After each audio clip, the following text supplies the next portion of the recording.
ನಾಳೆ ಜೆಡಿಎಸ್ನ core committee ಸಭೆಯನ್ನ ಕೂಡ ಕರೆಯಲಾಗಿದೆ. ಈ ಸಭೆ ಸಹಜವಾಗಿ ಭಾರಿ ಕುತೂಹಲಕ್ಕೆ ಕಾರಣ ಆಗ್ತಾ ಇದೆ. ಪ್ರಜ್ವಲ್ ರೇವಣ್ಣ ಅವರನ್ನ ಪಕ್ಷದಿಂದ ಉಚ್ಚಾಟನೆ ಮಾಡೋದಕ್ಕೆ ಈ ಸಭೆ ವೇದಿಕೆ ಆಗುತ್ತಾ? ಹುಬ್ಬಳ್ಳಿಯಲ್ಲಿ ಕೋರ್ ಕಮಿಟಿ ಸಭೆ ನಡೆಯುತ್ತೆ.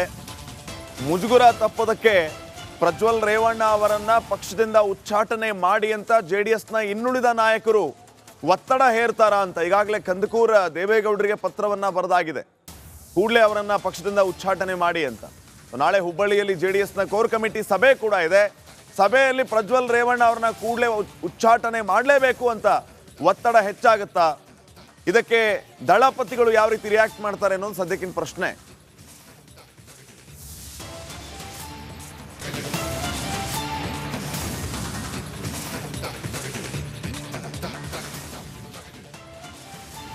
ಪ್ರಜ್ವಲ್ ರೇವಣ್ಣ ಅವರಿಗೆ ಪೆನ್ ಡ್ರೈವ್ನ ಸಂಕಷ್ಟ ಎಷ್ಟರ ಮಟ್ಟಿಗೆ ಎದುರಾಗ್ತಾ ಇದೆ?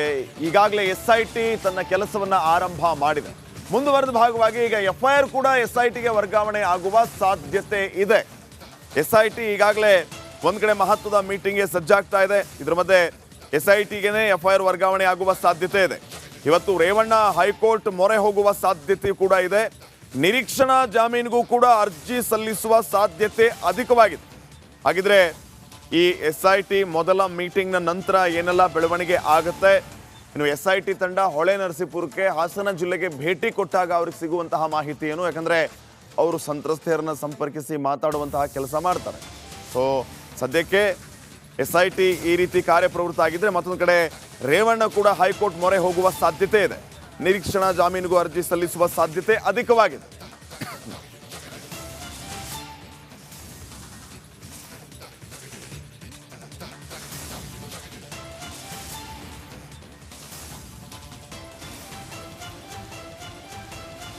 ಈ ಎಲ್ಲ ವಿಚಾರಗಳಿಗೆ ಸಂಬಂಧಪಟ್ಟಂತೆ ಮತ್ತಷ್ಟು ಮಾಹಿತಿಯನ್ನ ನೀಡ್ತಾರೆ ನನ್ನ ಕೊಲೀಗ್ ರಂಜಿತ್. ಈಗ ಹಾಸನದಿಂದ ನೇರ ಸಂಪರ್ಕದಲ್ಲಿ ಜಾಯ್ನ್ ಆಗ್ತಾರೆ. ರಂಜಿತ್, ಗಮನಿಸ್ತಾ ಇದ್ದೀವಿ SIT ತಂಡ ಇವತ್ತು ಹಾಸನ ಜಿಲ್ಲೆಗೆ ಭೇಟಿಯನ್ನ ಕೊಡೋದು, ಸಂತ್ರಸ್ತೆಯರನ್ನ ಭೇಟಿ ಮಾಡಿ ಮಾಹಿತಿ ಕಲೆ ಹಾಕುವಂತಹ, ಹೇಳಿಕೆ ಪಡೆಯುವಂತಹ ಕೆಲಸ ಮಾಡುತ್ತೆ ಅಂತ. ಸೊ ಓವರ್ ಆಲ್ ಅಪ್ಡೇಟ್ಸ್ ಅನ್ನ ಕೊಡೋದಾದ್ರೆ ರಂಜಿತ್.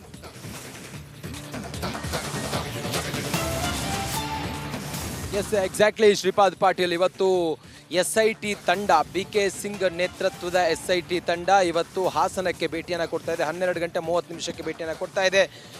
ಅವರ ಜೊತೆಗೆ SIT ಟೀಮ್ನಲ್ಲಿ 3 ಜನ SPಗಳಿದ್ದಾರೆ, 4 ಜನ DYSPಗಳಿದ್ದಾರೆ. ಅವರೆಲ್ಲರೂ ಕೂಡ ಇವತ್ತು ಬರುವಂಥ ಸಾಧ್ಯತೆ ಇದೆ.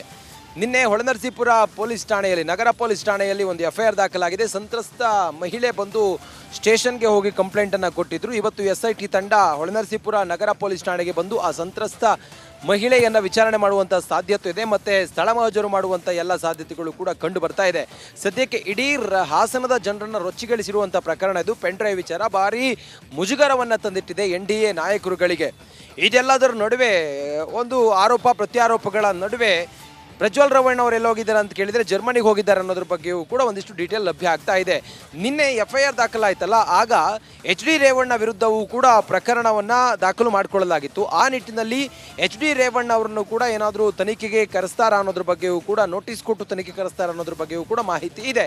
ಇನ್ನು ಮತ್ತೊಂದು ವಿಚಾರ ಅಂತ ಹೇಳಿದರೆ ಶ್ರೀಪಾದ್ ಪಾಟೀಲ್, ಇವತ್ತು ಕಾಂಗ್ರೆಸ್ನವರು ಹಾಸನದಲ್ಲಿ, ಹಾಸನ ಜಿಲ್ಲಾಧಿಕಾರಿಗಳ ಕಚೇರಿ ಮುಂದೆ ದೊಡ್ಡ ಮಟ್ಟದಲ್ಲಿ ಪ್ರತಿಭಟನೆ ಮಾಡುವಂಥ ಸಾಧ್ಯತೆ ಇದೆ. ಆ ನಿಟ್ಟಿನಲ್ಲಿ 11:30-12 ಗಂಟೆಗೆ ಕಾಂಗ್ರೆಸ್ನ ಕಾರ್ಯಕರ್ತರು ಇಲ್ಲಿ ಬಂದು DC ಆಫೀಸ್ ಎದುರುಗಡೆ ನಾನಿದ್ದೀನಿ, ಇಲ್ಲಿ ಬಂದು ಪ್ರತಿಭಟನೆ ಮಾಡುವಂಥ ಸಾಧ್ಯತೆ ಇದೆ.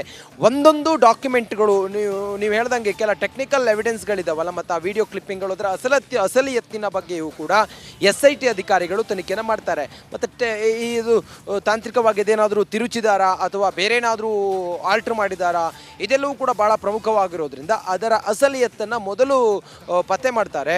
ಮತ್ತು ಸುಮಾರು 2,000 ವಿಡಿಯೋ ಇದೆ ಅಂತೇಳಿ ಹೇಳ್ತಾ ಇದ್ದಾರೆ. ಆ ವಿಡಿಯೋದಲ್ಲಿರುವಂಥ ಸಂತ್ರಸ್ತ ಯುವತಿಯರೆಲ್ಲರನ್ನೂ ಕೂಡ ಕಾಂಟ್ಯಾಕ್ಟ್ ಮಾಡುವಂಥ ಸಾಧ್ಯತೆ ಮತ್ತು ಅವ್ರನ್ನ ವಿಚಾರಣೆಗೆ ಕರೆಸಿ ಅವರಿಂದ ಮಾಹಿತಿಯನ್ನು ಪಡೆಯುವಂಥ ಸಾಧ್ಯತೆಯೂ ಕೂಡ ಹೆಚ್ಚಾಕೊಂಡು ಬರ್ತಾ ಇದೆ. ಸದ್ಯಕ್ಕಂತೂ ಭಾರಿ ಕುತೂಹಲ ಇದೆ. ಪ್ರಜ್ವಲ್ ರೇವಣ್ಣ ಅವ್ರನ್ನ ಕರೆಸ್ತೀವಿ, ಅವ್ರನ್ನ ವಿಚಾರಣೆ ಮಾಡ್ತೀವಿ ಅಂತೇಳಿ ಡಾಕ್ಟರ್ G. ಪರಮೇಶ್ವರ್ ಮೊನ್ನೆ ಹೋಮ್ ಮಿನಿಸ್ಟರ್ ಹೇಳ್ತಾ ಇದ್ದಾರೆ.